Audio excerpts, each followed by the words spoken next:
Please be seated. எல்லாம் அமர்ந்து கொள்வோம். எத்தனை பேர் இந்த சங்கீதத்தை நீங்கள் வாசிக்கும் பொழுது உங்களுடைய உள்ளத்தில் அந்த சங்கீதம் உங்களோடு கூட பேசிற்று? இது என் பலவீனம் எல்லாம் சொல்லுங்களேன். எது என்னுடைய பலவீனம்? கர்த்தர் என்னைய கைவிட்டுட்டாரு, கர்த்தர் என்ன மறந்துட்டாரு, நான் பாவம் செய்தபடினால ஆண்டவர் என்ன தண்டிச்சிருவாரு, என் வாழ்க்கையை இல்லாமல் பண்ணிடுவார், என்னை முற்றிலுமா அழித்து போட்டுருவார்.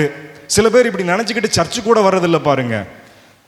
ஏதோ ஒரு பாவம் பண்ணிட்டோம், ஏதோ ஒரு தப்பு பண்ணிட்டோம், ஒரு வாரம் சபைக்கு வரல அப்படின்னா அதுக்கு அடுத்த வாரம் இவங்க என்ன நினச்சிக்கிறாங்கன்னா கண்ணை குத்திடுவார், காதை அறுத்துருவார், ஆண்டவர் எங்ககிட்ட கோவிச்சுக்கிட்டாரு எல்லாம் சொல்லிட்டு ஆண்டவர் என்ன மறந்துட்டாரு அப்படின்னு சொல்லிட்டு ஆண்டவரை தேடாமல் போகிறதான ஒரு நிலைமை நமக்கு வந்து விடுகிறது. Hallelujah. But still your ears are in his hands.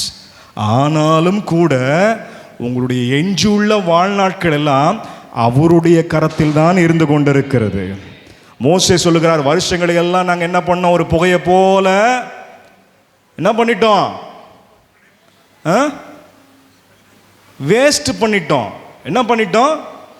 எனக்கு தேவனை தேட நேரம் இருந்தும் தேடலை, பைபிள் படிக்க நேரம் இருந்தும் படிக்கலை, ஊழியம் செய்ய நேரம் இருந்தும் ஊழியம் செய்யலை, ஆண்டவருக்காக கொடுக்க காசு இருந்தும் நான் கொடுக்கலை. எங்களுடைய வாழ்நாட்களை எல்லாம் பிரயோஜனமற்றதாய் நாங்கள் என்ன பண்ணினோம், வேஸ்ட் பண்ணிட்டோம். ஆண்டவரே நாட்களை எண்ணுவதற்கான என்ன கொடுங்க, புத்திய கொடுங்க. நான் இன்னும் எத்தனை நாட்கள் உயிரோடு கூட இருக்க போகிறேன்? இது தெரிஞ்சுக்கிறதுக்கு எத்தனை பேருக்கு ஆசை இருக்குது? எத்தனை நாள் நான் உயிரோடு கூட இருக்க போறேன் நான் தெரிஞ்சுக்கணும் பாஸ்டர் அப்படின்னு சொல்றவங்களா கை தூக்குங்க பார்க்கலாம். ஆசை இல்லையா? நீங்கள் எத்தனை வருஷம் இந்த உலகத்தில் உங்களுக்கு ஆசை இருக்குதா? இப்போ ஆண்டவர் நாளைக்கு நீ செத்துருவ தங்கச்சி அப்படின்ட்டு வச்சுக்கோங்க, என்ன பண்ணுவீங்க? வார்த்தை என்ன வரும் தெரியுமா என் வாயில இருந்து? ஆண்டவரே மன்னியும் ஐயா, இனிமே நான் உங்களை விட்டு எங்கேயும் போக மாட்டேன். ஆண்டவர் சீக்கிரமாய் வருகிறார் மத்தியமானத்தில். இந்த அறிவு நமக்கு இருக்குமானால், ஆண்டவரை தேடுகிற பிள்ளைகள், ஆண்டவரை ஆராதிக்கிற பிள்ளைகள் ஒன்றை உங்களுடைய மனதில் ஞாபகத்துக்கு வச்சிடணும், ஆண்டவர் சீக்கிரமாக வரப்போகிறார். ஒரு ஆமீன் சொல்லுங்களேன், ஒரு ஆமீன் சொல்லுங்களேன். அதாவது யோவேல் தீர்க்கதரிசி என்னன்ட்டாரு, ஆண்டவர் வருகையை கொஞ்சம் யோசித்து பார்க்கும்பொழுது யோவேல் தீர்க்கதரிசி, மாம்சமான யாவர் மேலும் என்ன பண்ணுவேன், கடைசி நாட்களில் என்னுடைய ஆவியை ஊற்றுவேன். கடைசி நாட்கள் அவர் எதிர்பார்க்க ஆரம்பிச்சிட்டார். இந்த அப்போஸ்தலர்கள் என்ன பண்ணிட்டாங்க, இது கடைசி காலம் என்று அறிவித்து விட்டார்கள். யோவான் என்ன சொல்றார் தெரியுமா? வெளிப்படுத்தின விசேஷத்துல நாம் கடைசி நிமிடங்களிலே வந்து நிற்கிறோம் என்று சொல்லுகிறார். We are in the last minutes அப்படின்னு சொல்லிட்டு யோவான் சொல்லுகிறார். நாம எல்லாம் கடைசி நிமிஷங்கள்ல இருக்கிறோம். எத்தனை வருஷத்துக்கு முன்னாடி சொன்னாரு? கிட்டத்தட்ட 1900 வருடங்களுக்கு முன்பதாகவே யோவான் தீர்க்கதரிசி என்ன பண்ணிட்டார்? வெளிப்படுத்தின விசேஷத்துல நாம் கடைசி நிமிடங்களிலே வந்து நின்று கொண்டிருக்கிறோம் என்று சொல்லி அறிவித்து விட்டார்.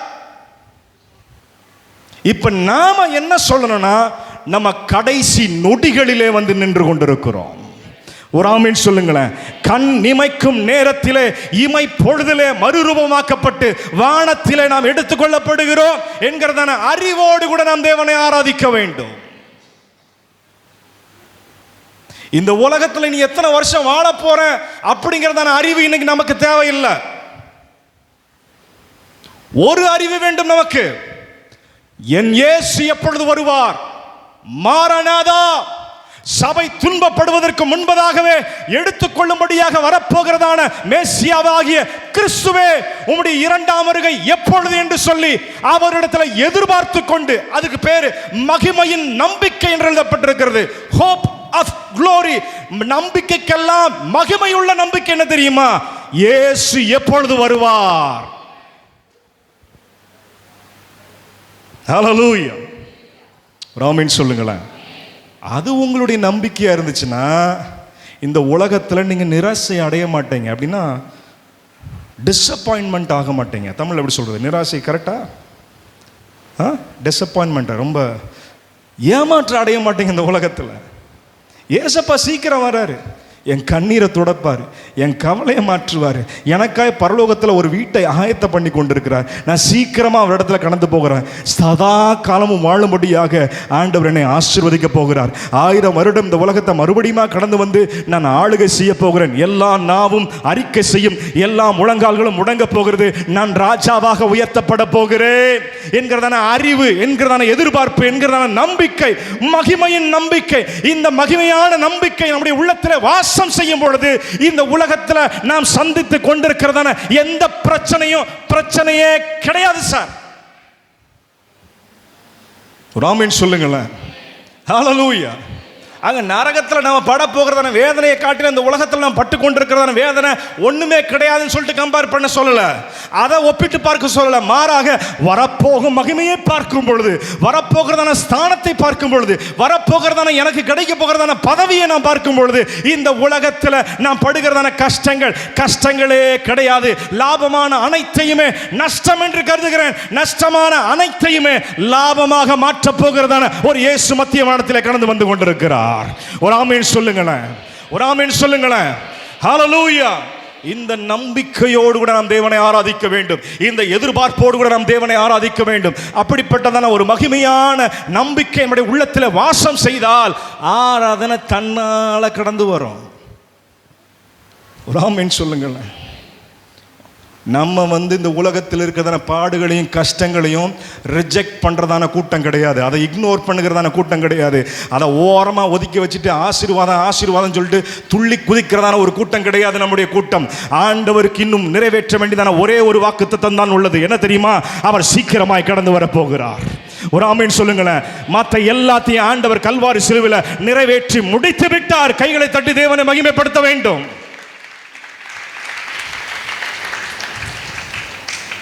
ஹல்லேலூயா. இந்த வருஷம் நடக்குமா, அடுத்த வருஷம் நடக்குமா, அதுக்கு அடுத்த, everything is established, everything is announced, everything is done.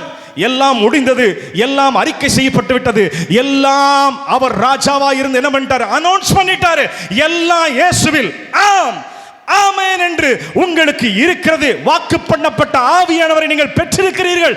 ஆகியபடினால எல்லாம் உங்களுக்கு சாத்தியம் இயேசுவின் நாமத்தினாலே. ஆமென் சொல்லுங்க. அப்போ ஒரே ஒரு வாக்கு தத்தம் தான் இன்னும் நிறைவேறாமல் இருக்குது. அது என்னது? எல்லாம் சொல்லுங்க வாயை திறந்து. என் மணவாளன் சொல்லுங்க. என் மணவாளன் சீக்கிரமாக வரப்போகிறார். சொல்லுங்க, என் மணவாளன் சீக்கிரமாக வரப்போகிறார். சொல்லுங்களேன், மணவாட்டியாகிய சபையே சொல்லுங்க, என் மணவாளன் உங்க புருஷன் சீக்கிரமா வரப்போகிறார். உங்களுக்காய் உயிரை தந்து கல்வாரி சிலுவையில் மரித்ததான இயேசுவை நீங்கள் பார்க்காமல் இருக்கலாம். ஆனால் அவர் வரும்பொழுது அவர் இருக்கிற வண்ணமாகவே நீங்களும் இருக்கிறீர்கள் என்று சொல்லி அறிந்து கொண்டு சந்தோஷமாய் அவரை எதிர்கொள்ளும்படியாக சபையை ஆயத்தப்படுத்தி கொண்டிருக்கிறதான ஒரு தலைவர் சபைக்காய் கொடுக்கப்பட்டிருக்கிறார். அவருக்குள் எல்லாம் ஆம் என்றும் ஆமேன் என்றும் சபைக்கு இருக்கிறது. ஒரு ஆமேன் சொல்லுங்களேன். ஹல்லேலூயா, ஹல்லேலூயா. 365 நாட்களும் வாக்கு தத்தங்களோடு கூட நடத்துகிறதான ஒரு ஆண்டவரை நாம் ஆராதித்துக் கொண்டிருக்கிறோம். கைகளை உயர்த்தி தேவனை மகிமைப்படுத்துங்க. என்னென்ன சீசனுக்கு, எந்தெந்த காலத்துக்கு, என்னென்ன பிரச்சனைக்கு, என்னென்ன விதமான தேவைகளுக்கு என்னென்ன தேவையோ அத்தனையும் வாக்கு தத்தங்களாக என்னுடைய கரத்திலே ஆண்டவர் கொடுத்திருக்கிறார். ஒரு ஆமென் சொல்லுங்களேன். இதை படிச்சு என்னுடைய உள்ளத்தில் ஏற்றுக்கொண்டு அது சொல்லுகிறதான காரியத்தை நான் செய்யும் பொழுது அது எனக்கு அனுபவமாகும்.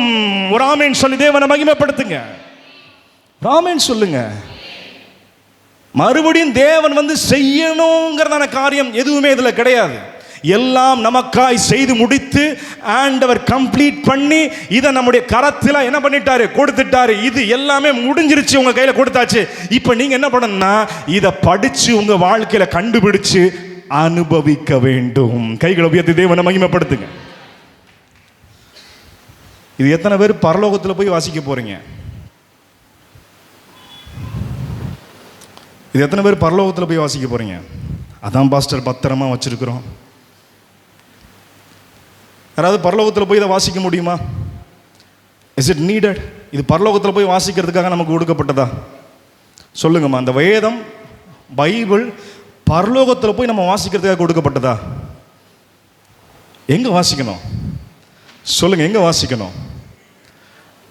டீச்சர் இருக்கிறாரு, இந்த பாட புத்தகம் பரீட்சைக்கு அப்புறமா போட்டு வாசிக்க வேண்டிய புத்தகமா? எப்போ வாசிக்கணும்?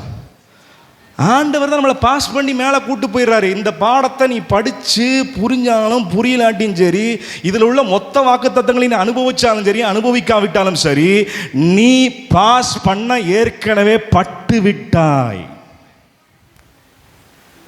அப்போ நான் என்ன பண்ணணும்? தைரியமாக இதை வாசிக்கணும். எல்லாம் சொல்லுங்களேன், இதை எப்படி வாசிக்கணும்? சந்தோஷமாக வாசிக்கணும். ஒரு ஆமீன் சொல்லுங்க. இதை நம்ம எப்படி வாசிக்கணும் சொல்லுங்க. இது நம்ம பரிசுத்தப்படுத்தப்படுவதற்காய் வாசிக்க வேண்டிய ஒன்று அல்ல, இது நாம் சுத்திகரிக்கப்படுவதற்காய் வாசிக்க வேண்டியதான ஒன்று. கைகளை உயர்த்தி தேவனை மகிமைப்படுத்துங்க.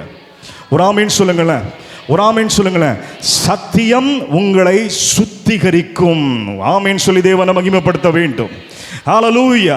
தேவனுடைய பிள்ளை என்கிறதான தகுதியை பெற்றதான என்னை அந்த தகுதியிலேயே நிலை நிற்க செய்யும்படியாக என்னை கழுவி சுத்திகரிக்கதான தேவனுடைய வார்த்தையை ஆண்டவராகிய பரிசுத்த ஆவியானவர் எடுத்து என்னுடைய வாழ்க்கையை சுத்திகரிப்பார். அதற்குள் வாக்குத்தத்தங்களும் அடங்கியிருக்கிறது. கைகளை உயர்த்தி தேவனை மகிமைப்படுத்த வேண்டும். ஒரு ஆமென் சொல்லுங்களேன். ஹல்லேலூயா. So every day you must read this. இது என்ன சொல்றது, எக்ஸாமுக்கு படிக்கிற புக்கை நான் சொல்லலை. இதெல்லாம் இது கட்டாயப்படுத்தி உங்களை படிக்க வேண்டியதான ஒன்று அல்ல. இதை நீங்கள் என்ஜாய் பண்ணி படிக்க வேண்டியதான ஒன்று, இதை சந்தோஷமாக வாசிக்க வேண்டியதான ஒன்று. உங்களுடைய தேவன், உங்களுக்காய் மரித்தவர், உங்களை நேசிக்கிறவர் பேசி pre recorded voice of the Holy Spirit, ஏற்கனவே பதிவு செய்யப்பட்டதான பரிசுத்த ஆவியானவருடைய சப்தமாய் இந்த புஸ்தகம் இருந்து கொண்டிருக்கிறது. ஒரு ஆமென் சொல்லி தேவனை மகிமைப்படுத்த வேண்டும். எனக்காய் எல்லாம் செய்து முடித்ததான தேவனுடைய வார்த்தைகளாய் இவைகள் இருந்து கொண்டிருக்கிறது. இதை நான் படிச்சாதான், இதை நான் புரிஞ்சாதான் எனக்காய் தேவன் என்ன செய்திருக்கிறார் என்று எனக்கு தெரியும். அப்பொழுதுதான் இதை வாசிக்கும் பொழுது எனக்குள் நம்பிக்கை பூரணப்படும். ஒரு ஆமென் சொல்லுங்க. ஹல்லேலூயா. அதனால இங்க 1000 வார்த்தைகளை சொல்லிட்டு போயிடலாம் பாருங்க. ஆனா நீங்க அதை வாசிக்கல, நீங்க அதை புரிஞ்சுக்கிறல, நீங்க அதை உங்க வாழ்க்கைக்குன்னு எடுத்துக்கிறலன்னா என்னுடைய சப்தம் எல்லாம் வேஸ்ட் தான். இருக்கிறீங்களா? ஒரு ஆமென் சொல்லுங்களேன். ஹல்லேலூயா. ஸோ ஆண்டவருடைய ஆலயத்தில் கடந்து வந்தான உங்கள் யாவரையும் நான் ஆண்டவராகிய இயேசு கிறிஸ்துவின் நாமத்தினாலே வாழ்த்துக்கிறேன், வரவேற்கிறேன். We are in the last few minutes of this year. நாம் இந்த வருஷத்தினுடைய கடைசி சில நிமிடங்களில் இருந்து கொண்டிருக்கிறோம். 77ஆம் சங்கீதத்தை நாம் வாசித்தோம். அதில் ஒரு காரியம் சொல்லப்பட்டிருக்கிறது. முன்னாடி என்ன நடந்துச்சு அப்படிங்கிறத மடத்தனமாக யோசிச்சுக்கிட்டு அதையே நினச்சி அழுதுகிட்டு இருக்கிறதுக்காம, இனிமேல் என் வாழ்க்கையை மாற்ற ஆண்டவரால் முடியும், என் வருஷம்லாம் அவர் கையில் இருக்குது, நான் ஆண்டவரை நம்ப போகிறேன் அப்படின்னு தைரியத்தோடு கூட இந்த வருஷத்தை நாம் எதிர்கொள்ள வேண்டும். ஒரு ஆமென் சொல்லுங்களேன். ஹல்லேலூயா. மோசே சொல்லிட்டார், என்ன சொல்லிட்டாரு? Yes, we have wasted. உண்மைதான், நாங்கள் எங்கள் வருஷத்தெல்லாம் என்ன பண்ணிட்டோம், வேஸ்ட் பண்ணது உண்மைதான். ஆனால் நீங்கள் என்ன பண்ணுங்கள், எனக்கு கொஞ்சம் அறிவித்தாங்க, இனிமேல் வருகிறதான வருஷங்களை ஜாக்கிரதையாக யூஸ் பண்ணுறதுக்கு எனக்கு உதவி செய்யுங்க. நீங்கள் இன்றைக்கி பார்க்குறீங்களா பக்கத்தில், நாளைக்கு இவங்கெல்லாம் உங்கள் பக்கத்தில் உட்காந்துருப்பாங்களா கூட உங்களுக்கு தெரியாது. இருக்கிறீங்களா? நாளைக்கு எங்கள் அப்பாவுக்கு தெரியாது நான் உயிரோடு கூட இருப்பானான்னு சொல்லிட்டு, அவரால் நிச்சயமாக சொல்ல முடியாது. ஆனால் என் காலங்களை தம் கரத்தில் வைத்திருக்கிறவருக்கு என்னை நன்றாய் தெரியும். அவருடைய அனுமதியின்றி என்னுடைய வாழ்க்கையில் ஒன்றும் நடக்கப் போவதில்லை. ஒரு ஆமீன் சொல்லுங்களேன். அவர் கரத்தில் அவங்க எல்லாத்தையும் ஒப்பு கொடுப்பீங்களா? உங்களை ஒப்பு கொடுக்கும் பொழுது உங்களுடைய எல்லா காரியங்களையும் சேர்த்து சமர்ப்பிக்க வேண்டும். ஒரு ஆமீன் சொல்லுங்களேன். அதுதான் அதனுடைய அர்த்தம். உங்களுடைய வேலை, உங்கள் படிப்பு, உங்கள் குடும்பம், உங்களுடைய கனவுகள், உங்களுடைய லட்சியங்கள் எல்லாம், உங்களுடைய ஊழியங்கள், உங்களுடைய தரிசனங்கள், everything must be surrendered. எல்லாமே அவர் பாதத்தில் வைக்கப்பட வேண்டும். ஒரு ஆமீன் சொல்லுங்களேன். அவர் நம்மேல் கண்ணை வைத்து ஆலோசனை சொல்லி நம் நடக்க வேண்டிய பாதையில் அவர் நடத்துவார். ஒரு ஆமீன் சொல்லுங்களேன். சரி, நம்ம இந்த நேரத்தினுடைய தியானத்திற்காய் ஒரு வசனத்தை நாம் வாசிக்க போகிறோம். வாசிப்போம். ஏசாயாவின் புஸ்தகம் 40வது அதிகாரம், அதில் 27ஆம் வசனத்தை நாம் வாசிப்போம். கிட்டத்தட்ட நம்ம 77ஆம் சங்கீதம் வாசித்தோம் இல்லையா? அதில் உள்ள சில வார்த்தைகள் தான் இங்கே எழுதப்பட்டிருக்கிறது. கொஞ்சம் கவனமாக வாசிங்கன்னா அது உங்களுக்கு புரியும். வாசிங்க ஒருத்தர். Isaiah chapter 40 verse 27. ஏசாயா 40:27 வாசிப்போம்.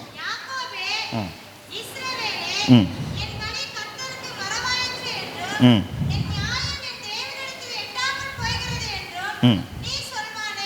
யாக்கோபே. இது ஆண்டவர் சொல்லிட்டு இருக்கிறாரு. யார்கிட்ட சொல்றாரு? யாக்கோபே, இஸ்ரவேலே. அப்புறம் என்னுடைய வழிய தேவன் மறந்துட்டாரா? நான் செஞ்ச ஆராதனையை தேவன் மறந்துட்டாரா? நான் கொடுத்த காணிக்கையை தேவன் மறந்துட்டாரா? என் நீதியை தேவன் மறந்துட்டாரா? Is my way hidden from the lord? என்னுடைய வழி, என்னுடைய வாழ்க்கை அவருடைய கண்களுக்கு மறைவானதாக இருக்கிறதா? அடுத்து வாசிங்க. என் நியாயம், my right is disregarded by my God. என் தேவனால் நான் வாழ்ந்ததான ஆவிக்குரிய வாழ்க்கையினுடைய நியாயம், நீதி எல்லாம் தேவனால் தள்ளப்பட்டு விட்டதா? ஒரு ஆமீன் சொல்லுங்களேன். ஹல்லேலூயா, ஹல்லேலூயா, ஹல்லேலூயா, ஹல்லேலூயா. இந்த ஃபீலிங்ஸ் இந்த உணர்வு நமக்கு எல்லா நாட்களுமே வருவது உண்டு. நம்மளை தேவன் மறந்துட்டாரா? நம்ம நல்லா தானே இருக்கிறோம். சில நேரங்களில் நம்முடைய நியாயத்தையெல்லாம் ஆண்டவர் மறந்துட்டாரா அப்படின்னு சொல்லி நம்ம யோசிக்கிறோம். பார்த்தீங்களா? அது நம்முடைய கண்களில் தான் அது நியாயம். ஆண்டோடைய கண்களில் நியாயம் கிடையாது. பெரிய உத்தம மாதிரி உட்காந்துக்கிட்டு சாபா சரியில்லை, அவ சரியில்லை, அந்த வர்றா பாரு அவ சரியில்லை, நான் முன்னாடியே உட்காந்துருக்கிறேன். 10 மணி ஆராதனா 9 வரைக்கும் உட்காந்துருக்கிறேன். 11 மணிக்கு வந்துக்கிட்டு இந்த பேச்சு பேசிட்டு இருக்கிறாங்க. இந்த 3 ஊழியக்காரங்க இருக்கிறாங்க. ஆனால் இந்த ஊழியக்காரன் என்னத்தை செஞ்சுக்கிட்டு இருக்கிறான்? மற்றவளை குறித்து இந்த எண்ணத்தினால் நீங்கள் நிறைந்திருந்தீர்கள் என்று சொன்னால் ஒரு காலகட்டத்தில் உங்களை நீங்களே என்ன பண்ணுவீங்க? டிஸ்ரிகார்ட் பண்ண ஆரம்பிச்சிருங்க. உங்களை நீங்களே என்ன பண்ணுவீங்கன்னா குறைந்தும் தாழ்ந்தும் உங்கள் மேலே உங்களுக்கு நம்பிக்கை இல்லாமல் போயிடும். நீங்கள் எதினால் நியாயம் தீர்க்கிறீர்களோ அதனாலேயே நீங்கள் என்ன பண்ணுவீங்க? திருப்பி நியாயம் தீர்க்கப்படுவீர்கள். அது எப்படி நடக்கும் தெரியுமா? உங்களை நீங்களே மதிக்க முடியாத ஒரு சூழலுக்கு கடந்து செல்வீங்க. ஆண்டவர் சொல்லுகிறார், யாக்கோபே. எல்லாம் சொல்லுங்களேன், எல்லாம் சொல்லுங்க. He is not calling Israel first. இஸ்ரவேலே என்ற ஆண்டவர் முதலாவது கூப்பிடல.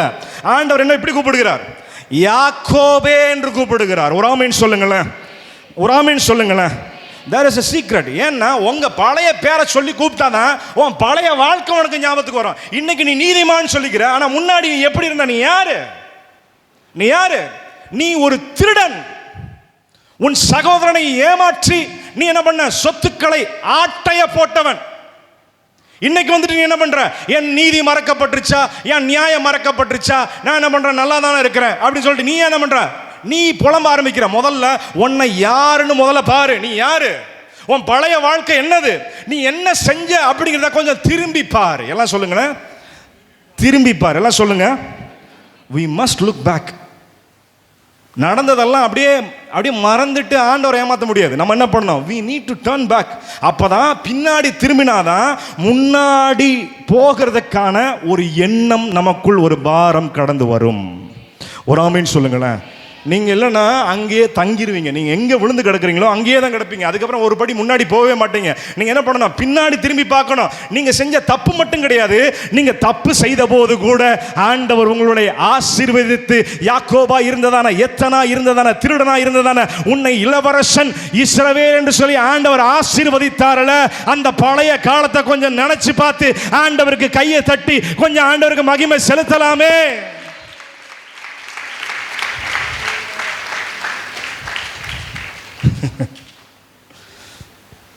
ஆண்டவர் ரொம்ப டீசெண்டாக நம்மளுடைய பாவங்களை சுட்டி காட்டுவார்.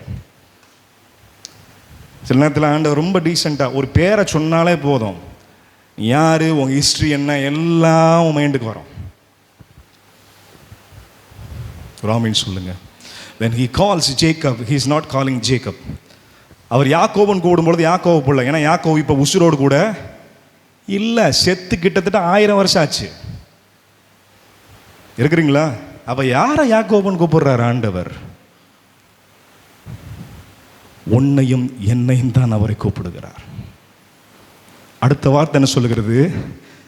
இஸ்ரவேலே, ஓ இஸ்ரவேல், ஓ மீட்கப்பட்டவர்களே, ஓ ரட்சிக்கப்பட்டவர்களே, எகிப்தில் அடிமைகளாய் கிடந்து பாவத்தில் விழுந்து செஞ்சதெல்லாம் வேஸ்ட் ஆகி போய் ஒரு எதிர்பார்ப்பு இல்லாமல், ஒரு எதிர்காலம் இல்லாமல் கலங்கி நின்றதான உங்களை மோசே முகாந்திரமாக செங்கடலை பிளந்து யோர்தானை கடந்து எரிகோவை இடித்து உங்களை இவ்வளவு தூரமா தோள் மீது தூக்கி சுமந்து வந்தாரே, அந்த தேவனை நீங்கள் கொஞ்சம் நினைவு கூற வேண்டும். இயேசுவின் நாமத்தினாலே உங்களுடைய மெமரியை ஆண்டவர் டச் பண்ணுவாராக, உங்களுடைய ஞாபக சக்தியை ஆண்டவர் தொடுவாராக. இயேசுவின் நாமத்தினாலே ஆண்டவர் உங்களுக்கு எப்படியெல்லாம் இருந்தார் என்பதை இப்பொழுது உங்கள் கண் முன்பதாக ஆண்டவர் கொண்டு வருவாராக.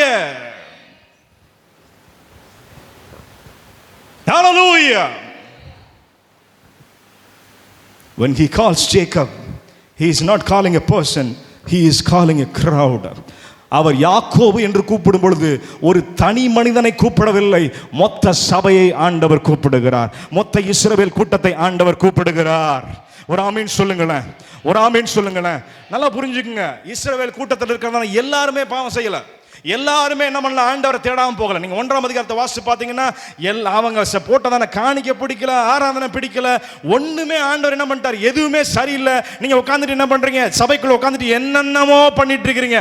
எல்லாத்தையும் ஆராதனை நடத்துறவங்க வேணா பார்க்க முடியாம இருக்கலாம், ஆனால் தேவன் பார்த்து கொண்டிருக்கிறார். எல்லாத்துக்கும் ரெக்கார்டும் அங்க எழுதி கொண்டிருக்கிறார். இப்படிலாம் சேர் போட்டது உங்களை கொஞ்சம் பக்கத்தில் பார்க்கறதுக்கு தான், வேற ஒன்றுக்கும் கிடையாது. ரெண்டாவது, நமக்குள் ஒரு நல்ல ஐக்கியமும் நெருக்கமும் உண்டாவதற்காக இப்படி பக்கத்தில் போடப்பட்டுள்ளது. இதை நீங்க பயன்படுத்தி கொள்ள வேண்டும். ஒரு ஆமீன் சொல்லுங்களேன். சில சபைகளில் இங்கே நின்று பேசுவாங்க, கேட்டா கேளு, கேட்கலாட்டி போ. அந்த எண்ணங்கள் இன்று வரை எங்களுக்கு இல்லை, எனக்கு இல்லை. பிரத்யேகமாக நான் பேசுகிறத அட்லீஸ்ட் ஒரு 90% ஆஃப் த பீப்புள், ஒரு 90% மக்கள் கேட்க வேண்டும் என்கிறதான ஒரு பெரிய ஆசை எனக்கு இருந்து கொண்டிருக்கிறது. அது என் பேச்சல்ல, ஆண்டவருடைய சத்தம் என் மூலமாய் கேட்க வேண்டும் என்று சொல்லி ஒரு ஆமீன் சொல்லுங்களேன். ஹல்லேலூயா. அப்போ மொத்த கூட்டத்தையும் அவர் கூப்பிடுறாரு. ஆனால் இங்கே கவனிங்க, ஒரு சிலர் செஞ்சதான பாவம் மொத்த கூட்டத்தையும் அஃபெக்ட் பண்ணியிருக்குது. எல்லாம் சொல்லுங்க, கூட்டாக பாதிக்கப்பட்டிருக்கிறோம். எல்லாம் சொல்லுங்க, மொத்தமாக பாதிக்கப்பட்டிருக்கிறோம். எல்லாம் சொல்லுங்க, புரியுதா உங்களுக்கு? இப்போ நீங்கள் ஒரு பாவம் பண்ணுறீங்க, உங்கள் மனைவிக்கு ஒரு துரோகம் பண்ணுறீங்கன்னு வச்சுக்கோங்க, உங்களை மட்டுமா பாதிக்கும்? உங்கள் மனைவியை அதிகமாக பாதிக்கும். அதை விட உங்களோட பிள்ளைகளுடைய எதிர்காலத்தை,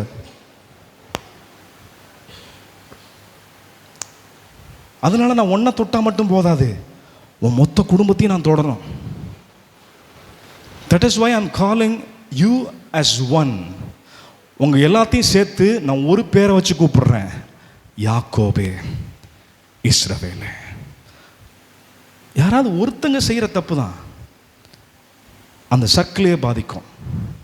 ஒரு சிலர் செய்கிறதான தவறுகள் தான் மொத்த சபையும் வளராமல் தடுத்து பிடித்து இழுத்து கொண்டு இருக்கும். ஒரு சிலர் தங்களுடைய வாழ்க்கையில் குருடைந்து இருக்கிறபடினால என்ன ஆகுன்னு தான், சபையினுடைய தரிசனத்தை மற்றவர்கள் பார்க்க முடியாத நிலைமைக்குள் கடந்து போயிடுவாங்க.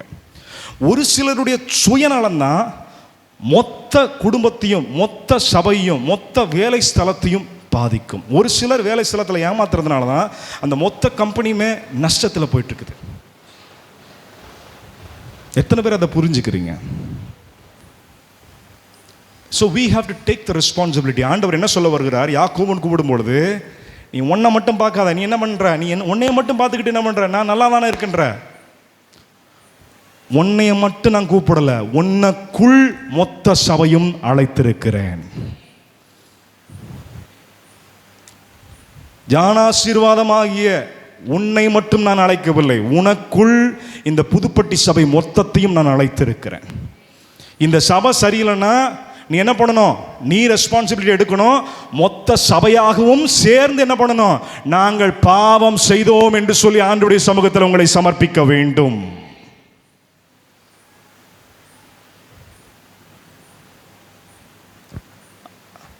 நீங்க சொல்லிடுவீங்களா, என் கணவன் தான் தப்பு செஞ்சான், எனக்கும் இதுக்கும் எங்களுக்கும் எந்த சம்பந்தம் கிடையாது அப்படி நீங்க சொல்லிட்டு போயிருவீங்களா? ஐயா அவரை மன்னிச்சிருங்க, ஐயா அந்த ஒரு வாட்டி என்ன பண்ணிருங்க, எங்க அப்பா விட்டுருங்கன்னு சொல்ல மாட்டீங்களா? அப்போ என் சபையில் ஒரு சிலர் செய்கிறதான தவறினால இங்கே சபை பாதிக்கப்பட்டு கிடக்கும் பொழுது மற்றவங்களாம் சேர்ந்து புரணி பேசாமல் குறை சொல்லாமல் என் சபை ஆண்டவரே மன்னிங்கப்பா, நான் ஜெபம் பண்ணுறேன் ஐயா, எங்கள் சபைக்காய் பரிந்து பேசுகிறேன் என்று சொல்லி நீங்கள் சொல்லக்கூடாதா? நீங்கள் சொல்ல முடியாதா? சொல்லி இருந்தால் ஆண்டவர் இன்று உங்களை உயர்த்திருப்பார் அல்லவா? புதிய ஆத்துமாக்கள் இங்கே கடந்து வந்திருப்பார்கள் அல்லவா? Where are you, Jacob? யாக்கோபே, நீ எங்க இருக்கிறாய்? உன் ஸ்தானத்திலிருந்து நீ இறங்கி விட்டாய். உன் பொறுப்பிலிருந்து நீ இறங்கி விட்டாய். உனக்கு கொடுத்ததான பதவியிலிருந்து நீ இறங்கி விட்டாய். ஜெபிக்கிறதான மாபெரும் பதவியை நான் உனக்கு கொடுத்தேன். When somebody is wrong, யாராவது ஒருவர் தவறாய் செல்லும் பொழுது இன்னொருவர் முழங்கால் படியிட வேண்டும். இயேசுவின் நாமத்தினாலே நீங்கள் ஜெபித்தால் அந்த நபர் மாற்றப்படுவார் என்கிறதான தைரியம் இந்த ராத்திரி வேளையில் உங்களுக்கு கடந்து வர வேண்டும். இயேசுவின் நாமத்தினாலே ஜெபிக்கிறதான பிள்ளைகளுடைய ஜெபங்களுக்கு ஆண்டவர் பதில் கொடுக்கிற தெய்வமாய் இருந்து கொண்டிருக்கிறார். Hallelujah. Do not forget who you are. நீ யாருன்னு மறந்துடாத. நீ தனி ஆள் கிடையாது. இந்த சர்ச்சுக்கு நீ வர்றதான நீ தனி குடும்பம் கிடையாது. நீ சரியில்லைன்னா மற்ற குடும்பம் சரியில்லாம போகும். நீ உன் குடும்பத்தை சரியா நடத்தலனா உன் தலைமுறைகள் பாதிக்கப்படும். அடுத்த ஜெனரேஷன் வாழ வழி தெரியாம போயிடுவான். நீ இன்னைக்கு நல்லா படிச்சீனா, நீ இன்னைக்கு உன் குடும்பத்தை நல்லா நடத்தினா, நீ எவ்வளவு பிரச்சனை இருந்தாலும் உன் குடும்பத்துக்காக நீ நின்னா ஆண்டவர் உன் குடும்பத்துக்காக நிற்க தயாராக நின்று கொண்டிருக்கிறார். உன் குடும்பத்தை வாழ வைக்கிறதான ஒரு ஆண்டவர் இந்த ராத்திரி வேளை உன்னோடு கூட இடைப்பட்டு கொண்டிருக்கிறார் என்பதை மறந்து போயிடாத.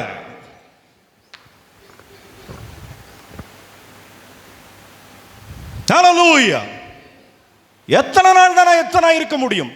எத்தனை நாள் தான் என் சுயநீதியை நான் பேசிக்கிட்டு இருக்க முடியும்? நான் நல்லா தான் இருக்கிறேன், நான் நல்லா தான் இருக்கிறேன்.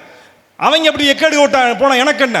நீ எக்கேடு கட்டு போனா அவங்க உனக்கு என்ன? அப்படி சொன்னா இந்த இடத்திற்குள்ளேயே நீ வரக்கூடாது. ஏனென்று சொன்னால் இது தனி மனிதனுடைய இடம் அல்ல, இது கிறிஸ்துவுடைய சரீரமாகிய சபை.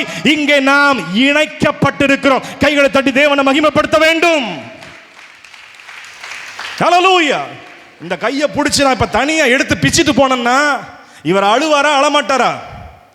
சொல்லுங்க. உங்க கையை பிடிச்சி தனியா பிச்சிட்டு போனா அழுவீங்களா அழமாட்டீங்களா? சொல்லுங்களேன். உங்க கை உடைஞ்சு போச்சுன்னா அழுவீங்களா அழமாட்டீங்களா? என் சபையில ஒரு குடும்பம் பாதிக்கப்பட்டாலும் என் கண்களிலே கண்ணீர் வர வேண்டும். காரணம் அவர்களும் என் சரீரத்தில் ஒரு அவயமாக இருந்து கொண்டிருக்கிறார்கள் இயேசுவின் நாமத்தினாலே. What are you thinking? என்ன யோசிச்சுட்டு இருக்கிறீங்க? என்ன பேசிட்டு இருக்கிறீங்க? என்ன நோக்கத்துக்காக இங்க வந்துட்டு இருக்கிறீங்க? ஒவ்வொருவரும்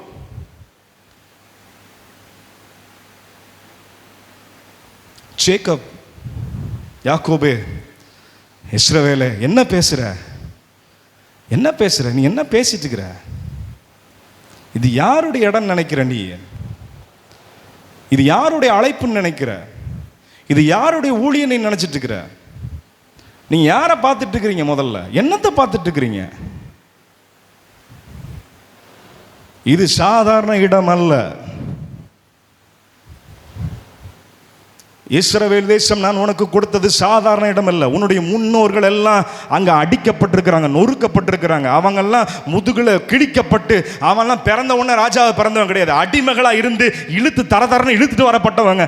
அவங்க எல்லாம் நான் பயன்படுத்தி அவங்களெல்லாம் அழைச்சு வந்து செங்கடலை கடக்க செய்து, அங்க யோர்தானை கடக்க செய்து, எரிகோ கோட்டையில தாண்ட செய்து கஷ்டப்பட்டு நான் உனக்கு கொடுத்ததான லேண்ட இப்படி என்ன பண்ணிட்ட?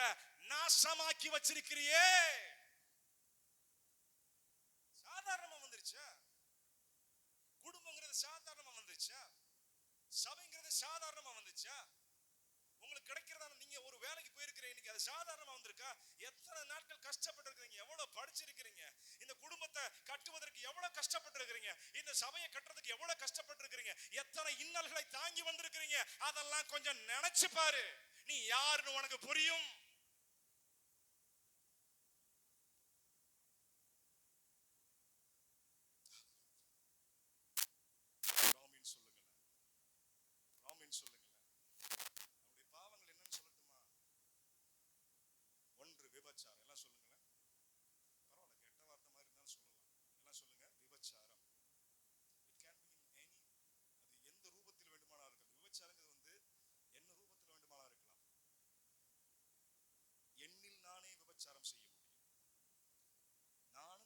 இருவரும் சேர்ந்து விபச்சாரம் செய்ய முடியும். ஒரு பொருளை நான் இச்சிக்கும் பொழுது பொருளாசை என்கிறதான விக்கிரக ஆராதனை எப்பொழுதுமே விபச்சாரத்தோடு கூட தொடர்புடைய இருக்கு. ஒரு பொண்ணை தொட்டாதான் விபச்சாரம் கிடையாது.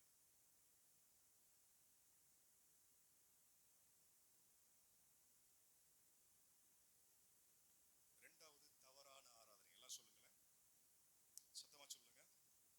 உள்ளம் ஒப்பு கொடுக்காத ஆராதனை, சமர்ப்பணம் செய்யாத ஆராதனை.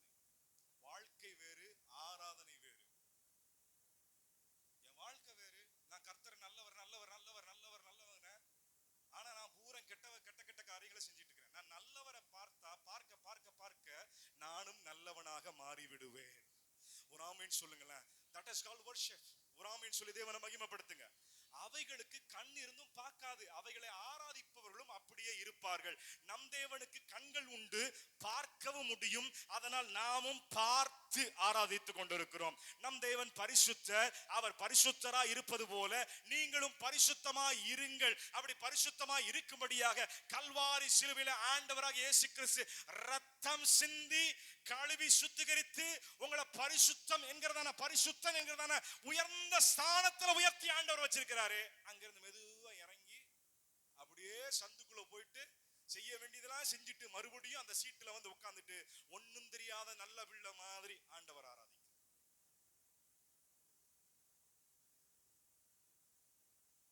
தேவனால் ஒத்துக்கொள்ள முடியாது. உங்க பாஸ்டர் ஒத்துக்கொள்ளலாம். நீ சத்தமா கையை தட்டி நாலு அந்நிய பாஷை பேசிட்டீங்கன்னா உடனே உங்க பாஸ்டர் வேணா நீ ஆவியில இருக்கிறன்னு நினைக்கலாம். ஆனால் ஆண்டவருக்கு தெரியும் உன்னுடைய ஆவி என்ன ஆவி என்று சொல்லி. நீ என்ன ஆவியோடு கூட உள்ள வந்திருக்கிறன்னு ஆண்டவருக்கு தெரியும். குற்றப்படுத்தாத ஒரு தேவனை நீங்கள் ஆராதிக்கிறபடினால இதுவரைக்கும் உங்களை தூக்கி எறியாமல் ஆண்டவர் வைத்திருக்கிறார். யாக்கோபே என்ன பேசுற? உனக்கு நான் அது செய்யல இது செய்யல, உன்னை நான் கைவிட்டுட்டேன், உனக்கு நான் ஆசீர்வதிக்கல, இப்படிலாம் நீ நினைச்சுக்கிட்டு இருக்கிற. ஆனா நீ இவ்வளவு தவறுகளை செஞ்சோம், நான் உனக்கு உண்மையுள்ளவனாக இருந்திருக்கிறேனே. யாக்கோபே, என்னை ஏன் மறந்து போன? என்னுடைய பழைய காரியங்கள், உன்னுடைய வாழ்க்கையில செய்தான காரியங்கள் எல்லாம் நீ ஏன் மறந்து போயிட்ட? திரும்பவும் பழைய ஸ்தானத்திற்கு வருகிறதான ஒரு வருஷமாய் இந்த வருஷம் இருக்க வேண்டும். ஒரு ஆமீன் சொல்லுங்களேன். ஒரு ஆமீன் சொல்லுங்களேன். அடுத்த வசனத்தை வாசிங்க. நல்லா கவனிக்கணும். கம் பேக் டு தி பேசிக். எல்லாம் சொல்லுங்களேன். அடிப்படை சத்தியத்துக்குள் கடந்து வாங்க. எல்லாம் சொல்லுங்க. எல்லாம் சொல்லுங்க. அடிப்படைக்கு கடந்து வாங்க. எல்லாம் சொல்லுங்க. எல்லாம் சொல்லுங்க. எப்பெல்லாம் விழுந்து போறீங்களோ அப்பெல்லாம் பெருசாலாம் தேடாதீங்க. அடிப்படைக்கு வாங்க. நம்பர் 1க்கு வாங்க. ஏன்னா நீங்க விழுந்துட்டீங்க. அதனால ஸ்டெப் 1ல இருந்தே மறுபடியும் ஏறுங்க. நீங்க என்ன பண்ணா தாவ வேண்டாம், மேல என்ன குதிக்க வேண்டாம். முதல்ல ஸ்டெப் 1ல முதல்ல ஏறு. ஆண்டவர் என்ன சொல்றான்னு கேளு. வாசிங்க. பூமியின் போதும். 1வது என்னது? பூமியின். எல்லாம் சொல்லுங்களேன். நீங்க பாக்குறீங்களா இந்த பூமியில என்னெல்லாம் ஆசீர்வாதம் பாக்குறீங்களோ, என்னெல்லாம் பாக்குறீங்களோ, கண்ணுக்கு என்னெல்லாம் தெரியுதோ அத்தனையும் படைத்த ஒரு ஆண்டவர். சொல்லுங்களேன். வானம் பூமி அண்ட சராசரங்களை படைத்தவர் ஒரே தெய்வம் தான். ஒரு ஆமீன் சொல்லுங்களேன். அது வேதம் சொல்லும் சத்தியம். God is one and he created everything. தேவன் ஒருவரே, அவர் சகலவற்றையும் சிருஷ்டித்தார். ஒரு ஆமீன் சொல்லி தேவனை மகிமைப்படுத்துங்க. இது இஸ்ரவேலுடைய ஜூவிஷ் பீப்பிளுடைய, இஸ்ரவேலோட யூதர்களுடைய மையமான கருத்து, அடிப்படையான அஸ்திபாரமான தியாலஜி இதுதான். என்னது? தேவன் ஒருவரே, அவர் வானத்தையும் பூமியையும் படைத்ததான சிருஷ்டி கர்த்தராக அவர் இருந்து கொண்டிருக்கிறார். கைகளை உயர்த்தி தேவனை மகிமைப்படுத்துங்க. ஒரு ஆமீன் சொல்லுங்களேன். It's very very important. ஏன்னா வெளியில இருக்கிறதான ஆளை படைச்சதும் நம்முடைய கர்த்தராகிய ஆண்டவர் தான். கைகளை உயர்த்தி தேவனை மகிமைப்படுத்த வேண்டும். ஒரு ஆமீன் சொல்லுங்களேன். யாக்கோபே, வெளியில மத்த தெய்வங்களை ஆராதிக்கிறதான பிள்ளைகளும் என்